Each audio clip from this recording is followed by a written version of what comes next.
Gusto mo bang malaman kung bakit may bigla ang ads ang phone mo? Yan ang i-discuss ko ngayon sa aking quick tips para malaman ng lahat kung ano ang dahilan kung bakit may bigla ang ads ang ating cellphone. Kaya panoorin mo at huwag kang mag-skip para malaman mo ang dahilan. Bakit bigla na lang may ads sa phone mo?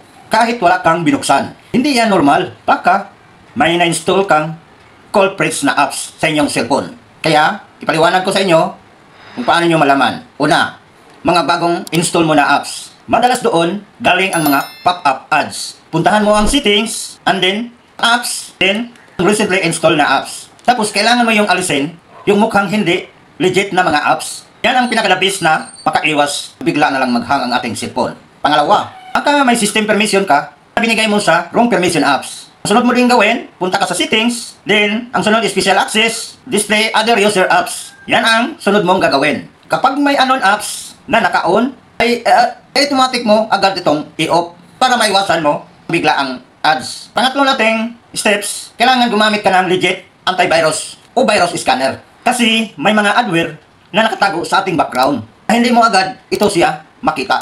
At ang tanong, paano siya gamitin? Ay mag-install ka lang ng legit antivirus apps. At paalala, huwag yung sa random site. Kung gusto mong malaman kung paano ito gamitin, panoorin mo lang itong quick tips number 10. Doon siya naka-explain kung paano ang paggamit ng antivirus o malware scanner. Kaya kung ayaw mong may stress sa biglaang ads, sundin mo itong 3 step na binigay ko sa inyo. At kung gusto mo pa ng ganitong tip tips, subscribe ka na sa Dabjar Vlogs. Tech Tips.